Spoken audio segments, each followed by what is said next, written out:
Olá, eu sou Amanda Amaral e esse é o S Brasil Entrevista. Você sabia que muitos dos produtos que você encontra nas lojas aqui no Espírito Santo foram feitos por presas e que esses presos também ajudam a financiar projetos de ressocialização? Sobre esse assunto, conversamos hoje com o secretário de Justiça e também secretário do Conselho Nacional dos Secretários de Justiça, Rafael Pacheco.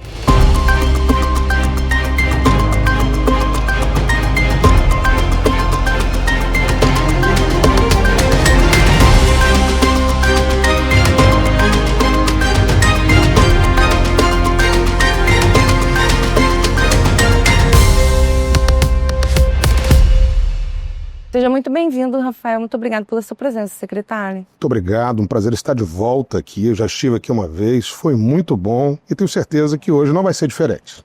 Bom, secretário, o senhor poderia explicar para a gente quais são esses principais programas que estão relacionados aí ao processo de ressocialização, né? E como é que o Espírito Santo enxerga a ressocialização nos presídios aqui do Estado? Bem, te abre bem, né? Falando de duas perguntas que serão a base de toda a nossa entrevista, todo o nosso encontro aqui. Então, a tríade que sustenta a ação de ressocialização é a educação regular, o ensino fundamental, o ensino médio, o ensino superior em alguns processos, em algumas unidades prisionais, o ensino capacitante, a capacitação técnica, o ensino profissional e a oportunidade de trabalho. A gente, usando esse tripé, a gente busca a construção da cidadania. O homem nada mais é do que o trabalho. O trabalho é sua expressão de valor social. Então nós precisamos aproveitar esse tempo do cumprimento da pena para dar a esse homem, a essa mulher que cometeu um crime, que está cumprindo sua pena, que precisa cumprir a sua pena, mas um caminho de saída para que quando ele volte à sociedade, ele tenha essa capacidade de viver a vida em sociedade e não reincidir no crime. Então acreditar na ressocialização é fazer segurança pública acima de tudo. Esse é o que nos guia. Esse é o cotidiano da Secretaria de Justiça e é a visão do Estado do Espírito Santo, comunidade federativa, como política penitenciária, acreditar que é preciso atuar na transformação do ser humano para minimizar a ação criminosa por esses, em algum momento, cometidas. Bom, secretário, quando o preso ele é inserido no sistema, como ele percorre esse processo de ressocialização? Pois bem, quando nós recebemos esse preso, essa presa, nós precisamos mapear quais são as necessidades dessa pessoa para que a gente possa justamente conduzir isso de forma ordenada. Não seria interessante se a gente fizesse isso sem uma organização, sem um método. Então nós temos as comissões técnicas de classificação. E aí, quando esse homem dá entrada no sistema penitenciário, nós vamos ter a percepção de que ele não teve acesso à educação, que ele teve acesso à educação, mas não na sua completude, que ele tem o mínimo do seu segundo grau, mas precisa aprender um ofício e assim por diante. Porque, do contrário, a gente não dá efetividade nessa ação. Então, as vagas, infelizmente, em função de uma série de problemas, em especial de arquitetura e engenharia, elas não são do tamanho da demanda. Nós temos mais demanda do que capacidade de oferta. Então é preciso racionalizar, é preciso realmente buscar eficiência e eficácia nessa classificação para que a gente possa oferecer realmente aquela vaga do ensino médio para aquele que precisa do ensino médio. Aquela vaga de capacitação na marcenaria para aquele que tem a habilidade ou conhecimento prévio da madeira. Né? E assim por diante, com as nossas padarias, com as nossas estruturas têxteis que nós temos dentro do sistema prisional, buscando sempre a qualificação para a disputa do mercado de trabalho, porque é essa boa disputa que vai manter esse cidadão, essa cidadã longe da atividade criminal. O Espírito Santo, para aumentar essa demanda, para buscar alternativas, ele faz parcerias, né? Como que são essas parcerias com a iniciativa privada, com sociedade civil organizada? Como o Espírito Santo faz esses relacionamentos? Bem, o Espírito Santo vai bem. A sociedade capixaba ela não é refratária ao debate. ela está disposta a ouvir, ela está disposta a conversar, ela está disposta a compreender esse momento que precisa discutir um segmento da organização do Estado que sempre foi deixado longe dos olhos, embaixo do tapete, como se ele não existisse, né? Vamos construir os presídios longe da gente, vamos construir nas montanhas, vamos construir nos desertos, não aqui no Estado do Espírito Santo, porque aqui é muito pequeno, mas essa foi uma regra mundial. Se a gente observar a história, ela vai mostrar pra gente que Fernando de Noronha, hoje uma ilha disputadíssima, já foi um presídio. Sim. A Ilha Grande, outro destino turístico disputadíssimo, foi o presídio que abrigou os nossos presos políticos durante a ditadura. Então, esse debate do universo penitenciário, ele sempre esteve afastado da cidadania, sempre esteve afastado do cidadão. E o Espírito Santo, graças a Deus, tem uma população que não é refratária ao debate. Isso é fundamental para que a gente possa discutir isso de maneira sólida, de maneira profunda, longe das paixões que não nos ajudam nesse segmento, para que a gente possa realmente tornar essa política parte cada vez mais importante da política de segurança pública em si, que é a ideia do programa Estado Presente. Você trabalhar com toda a estrutura do Estado, não só das forças de segurança, para você poder ter uma política de segurança pública macro guiada por evidências científicas e pela racionalização dos meios financeiros e humanos disponíveis. Eu queria que você explicasse também um pouco sobre a questão do selo social, né? Que aí entra também a parte da iniciativa privada. Como ele funciona, quais são os critérios para as empresas e também para os presos? A ideia é essa, como eu falei na pergunta anterior, né? É chamar a sociedade civil, no caso as empresas, os empresários, quem oferta a vaga de trabalho, para entender o quão isso é importante. Então hoje, eu tenho certeza que você que nos assiste, hoje você foi a um hortifruti, você foi a um supermercado, você foi a uma empresa de prestação de serviços e fatalmente, você pode não saber, mas muitos dos presos do sistema penitenciário capixaba lá estão trabalhando. E a ideia é essa, que você não saiba disso, que você não tenha essa percepção, porque o que se quer é a reintegração dessas pessoas. E isso vem acontecendo no Espírito Santo. Então hoje, cada vez mais, eu tenho mais empresas interessadas em abrir as suas portas, em participar desse processo. E é um momento muito interessante, porque hoje eu tenho mais vagas ofertadas pela iniciativa privada do que presos a ofertar. Então hoje a gente está vivendo um momento de inversão. Se num dado momento a gente tinha que conquistar empresários e empresas a aderirem a essa ideia de participarem do processo de ressocialização, hoje a gente está no ponto contrário dessa balança. E aí, obviamente, né, o selo social, a ideia é que a gente prestigie essas empresas que acreditaram, que deram um primeiro prazo e um primeiro passo, e que a gente possa também estimular aquelas que ainda não deram esse passo a abrirem as suas portas para conhecerem a nossa proposta, aderirem e fazerem parte dessa comunidade.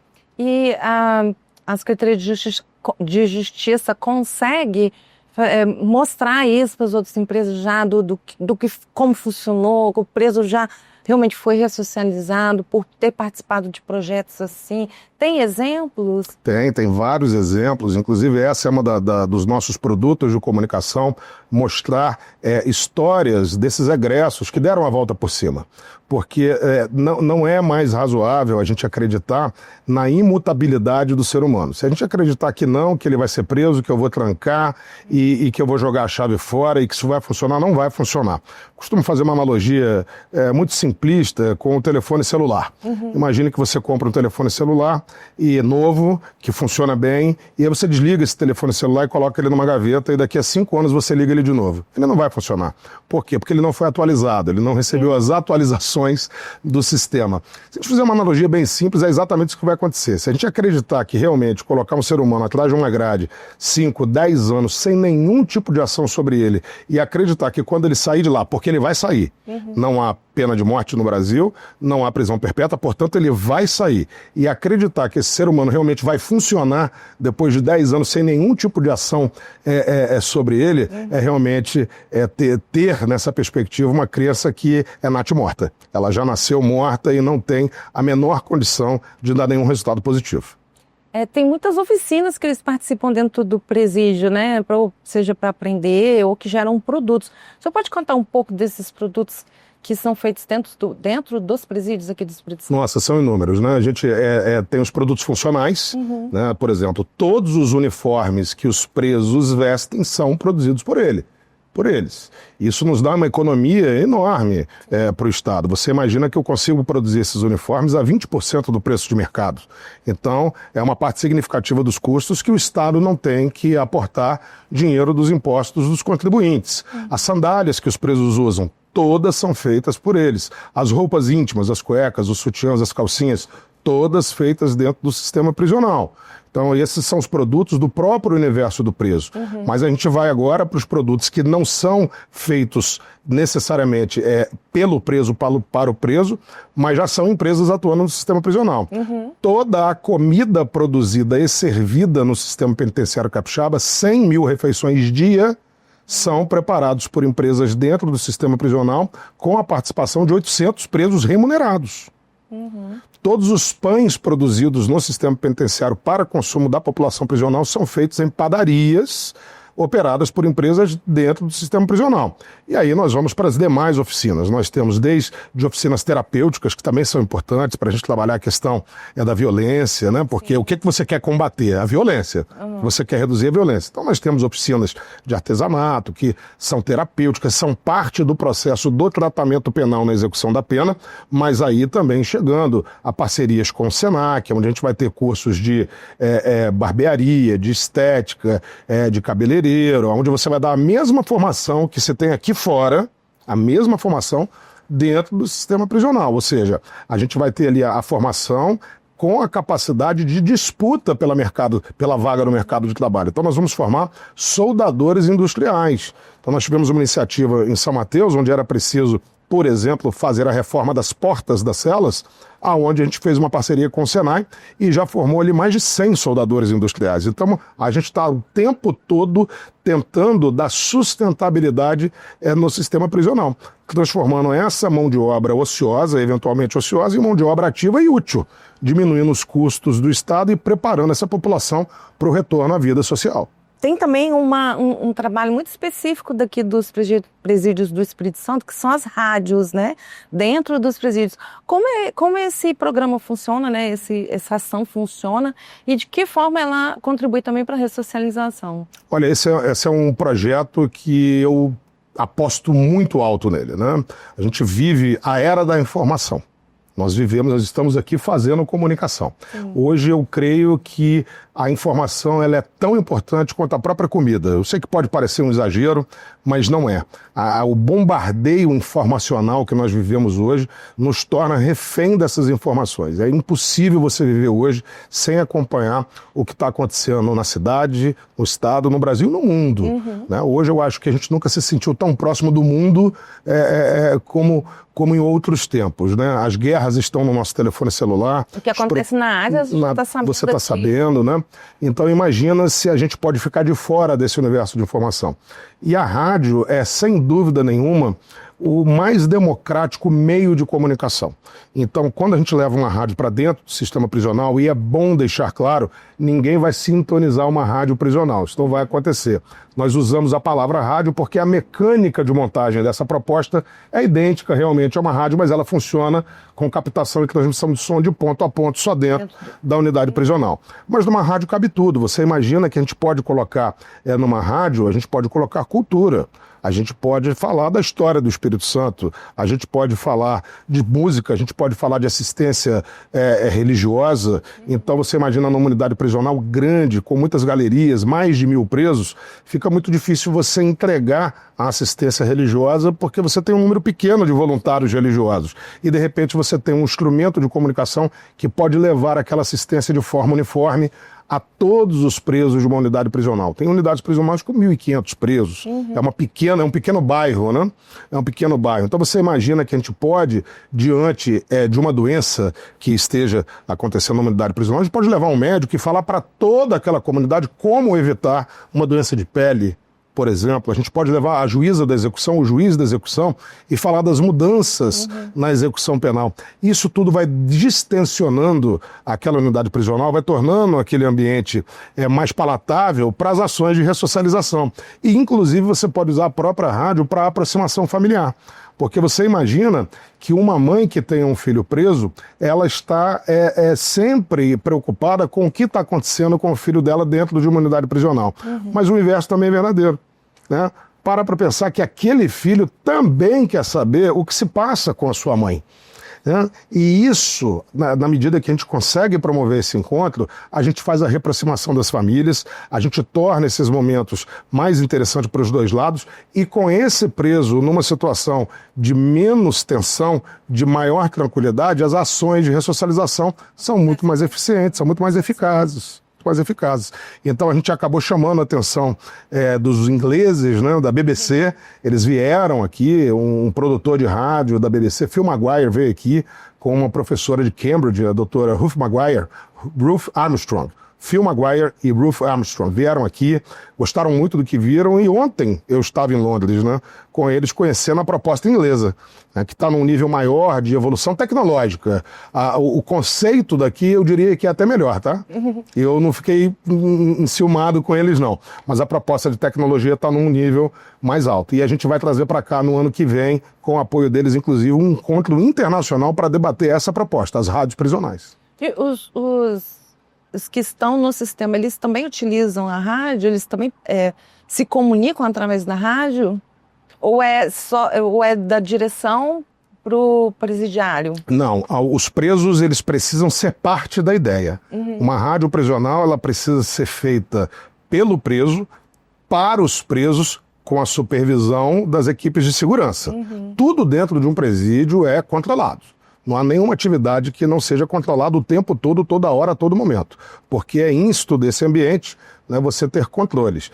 Mas entenda que se a gente vai falar para um público, imagina você que você tem uma miríade de rádios na cidade, a rádio que toca música sertaneja, a rádio que toca notícia, né, fiz até agora uma propagandinha, né, um merchanzinho aqui, e cada um, quando entra no seu carro, quando está na sua casa, vai escolher a sua rádio de preferência. Então você imagina que nós temos uma população ali, uma população prisional de 1.000, 1.200, 1.400 pessoas que quer consumir esse produto. Então esse produto tem que ser feito por eles, para eles, com a nossa supervisão. E isso precisa envolver a direção. Imagina se você é um diretor de unidade prisional, você serve ao cidadão capixaba como seu cliente externo, mas você serve ao preso como seu cliente interno. Ele é o objeto do seu trabalho do ponto de vista legal. Então, o diretor, por exemplo, ele precisa ser incluído nesse processo da rádio. É preciso que os presos tenham um espaço, por exemplo, não para confrontá-lo, mas para questioná-lo. Afinal de contas, ele é a autoridade naquele momento, a autoridade pública que conduz o destino daquelas pessoas. Então ele tem que estar submetido ao escrutínio daquela população interna a quem ele serve, né? Ele é um servidor público e naquele momento aquelas pessoas são consumidoras daquele serviço público. Assim como eu, como secretário de Justiça, assim também eu sou. Nós devemos prestar contas à nossa sociedade. E naquele momento eles são os nossos clientes. Então a rádio precisa ter o envolvimento dos presos, senão ela perde sua finalidade. Sim. Agora vamos falar de um projeto que vem para inovar também, que é a parceria com o BID, né? Como o BID entra nessa questão do sistema prisional do Espírito Santo e qual que é a proposta? O que ele vem trazer de novidade, né? Olha que interessante, a gente vem falando aqui de ressocialização nesse tempo que estamos juntos aqui, e o BID, o Banco Interamericano de Desenvolvimento, ele não financia projetos prisionais. Mas ele vê no Espírito Santo uma proposta diferente. Ele vê que no Espírito Santo nós estamos falando de unidades prisionais, mas com unidades prisionais que têm um propósito para além da custódia prisional. Ou seja, o sistema prisional capixaba, ele é muito mais do que grades. E isso atrai a atenção do BID, que resolve montar aqui no Espírito Santo uma ideia novel, uma ideia que não tem na América Latina, né? Nós somos os primeiros a construir uma unidade prisional que vai contemplar desde o regime fechado até o regime semiaberto, ou seja, toda a pena será executada num único ambiente. E aí veja você a diferença. Se você pegar as nossas unidades prisionais, elas têm 5.000 metros quadrados, 7.000 metros quadrados de área perimetral. Essa proposta do BID ela é tão profunda do ponto de vista da transformação do ser humano, que as unidades do BID prevêem uma área perimetral de 75.000 metros quadrados. E o que permeia essa área? As estruturas de trabalho. Ou seja, né, o trabalho ele é fundamental nesse processo de ressocialização, e aqui no Espírito Santo é de verdade, né, porque trabalho e confia. Sim. Né? Então, nesse estado aqui, o trabalho é de verdade porque está até na nossa bandeira.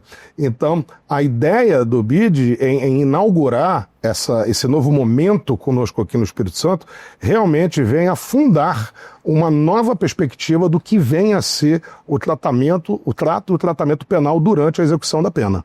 Aí começa com um projeto piloto, tem previsão para início, em que pé que está esse acordo com o BID? É um financiamento, né, um financiamento internacional da ordem de mais ou menos 105, 107 milhões de dólares, a valores de hoje algo em torno de 650 milhões de dólares, de reais. Né? Então a perspectiva agora não é se nós faremos, é quando nós faremos. Isso já está em andamento. Né? Os projetos no universo prisional, eles são lentos por natureza, porque nós temos que trabalhar um sem número de estruturas da estrutura do Estado. Né? Então você tem a questão ambiental hoje se impõe, né? Você imagina que há 20 anos, 30 anos, se nós temos um pequeno córrego num terreno, a gente aterra. Não é? Praticamente era assim. Você perceba que os valores da sociedade de 2025 não eram os valores da sociedade de 1990. Sim. Então você tem um pequeno córrego, a terra. Você tem uma lagoa, joga o esgoto dentro. Você tem árvores, corta. Então hoje você não consegue fazer esse tipo de manobra. Por quê? Porque a sociedade não quer. Ela quer o córrego íntegro, ela quer a lagoa limpa, ela quer as árvores de pé. Então isso já gera um dificultador para você conseguir os terrenos. Aí você consegue os terrenos. E aí você vai pedir as licenças, né? Então são processos naturalmente lentos, mas estão em curso. Estão em curso e, nesse momento, a gente já se prepara para fazer o projeto arquitetônico e de engenharia dessas unidades para, se Deus quiser, no começo do ano que vem, a gente já lançar os editais aí e poder realmente começar a empreender essas obras. Secretário, não estava previsto perguntar isso, mas se eu puder responder. Eu posso. A ressocialização, ela pode ser medida em valores, assim, o quanto o Estado deixa de gastar, ou cada preso ressocializado, né, o quanto ele contribui de alguma forma para a sociedade. Tem essas pesquisas, esses estudos, ou ainda não é pensado isso? Veja que o programa Estado Presente, ele trabalha uma perspectiva de administração moderna de que o que não é medido não pode ser avaliado. É justamente a pergunta que você está me fazendo, né? E é justamente o caminho que a gente está buscando. Eu acho que esse é o próximo passo da Secretaria de Justiça. A gente trabalhar com a evidência científica para a gente começar a quantificar, a valorar o que nós estamos investindo, o que nós estamos adquirindo, quanto nós estamos gastando e quanto isso realmente está gerando de retorno à sociedade do ponto de vista numérico, do ponto de vista, né, quanto eu gastei e quanto eu deixei de gastar. Isso é importante, mas também o valor social envolvido nisso. O Instituto Jones Santos Neves é um parceiro forte que está sempre conosco, nos orientando a como seguir nesse caminho da metrificação, da avaliação. Eu acho que esse é o próximo passo da Secretaria de Justiça. Mas a gente tem que ter sempre em mente isso, né? Os negócios do Estado, por vezes, terão preço e, por vezes, terão valor. Sim. Valor. É porque primeiro também você tem que implementar, né? Claro. Porque como era antes de Exatamente. 2019? Né? Então veja você, por exemplo, que se nós conseguirmos evitar uma morte, você vai ter preço ou vai ter valor? Você vai ter valor. Você vai ter valor. Então, óbvio que existe uma quantidade de ações que precisam, do ponto de vista da moderna administração pública, serem quantificadas para que a gente possa levar dados e informação estruturada aos nossos decisores, ao nosso governador, por exemplo, para que ele tome boas decisões no segmento, mas há valores sociais que precisam ser colocados e a sociedade precisa honrar esses valores, né? Porque a parte da política pública, ela não carrega preço. Sim. Ela não carrega preço. Bom, para encerrar, eu queria a sua percepção de como a sociedade, né, reage, né, sabendo desses processos, de que o preso vai ser ressocializado, né, como o senhor falou antes, as percepções mudam ao longo do tempo, né, o que se desejava na década de 90 é diferente do que é implementado hoje. Então, como que é a percepção da sociedade hoje quanto à ressocialização dos presos? Olha, eu sou muito grato à sociedade capixaba, porque é ela quem nos proporciona fazer esse tipo de movimento. Nós somos escravos da lei e somos servidores dessa sociedade. Então, para nós, é muito importante que a gente tenha a capacidade de abrir as nossas estruturas para receber professores da academia, das universidades, alunos, profissionais, para que a gente possa mostrar o que realmente acontece dentro desses locais. Amanhã mesmo, por exemplo, Amanda, nós vamos receber um conjunto de jornalistas, um grupo de 25 jornalistas, né, para entender um pouco desse universo. Então, é preciso jogar luz nesse universo. Como eu falei no início da nossa entrevista aqui, por muito tempo houve obscuridade nesse segmento. O que acontece atrás desses muros, ninguém sabia, nem eu sabia. Eu sou policial federal de origem há quase 32 anos, e tampouco sabia. Passei a vida inteira prendendo pessoas, colocando pessoas dentro dessas estruturas, sem compreender nem de perto o que é uma unidade prisional. Então, é um universo que precisa ser colocado no cotidiano da sociedade capixaba, para que ela entenda o que é isso, faça seus questionamentos justos, que dê suas opiniões mais do que sinceras sobre esse segmento, para que a gente ouça e possa modular também a proposta que nós estamos seguindo para aquilo que a sociedade capixaba quer, porque, afim e ao cabo, o patrão é a sociedade capixaba.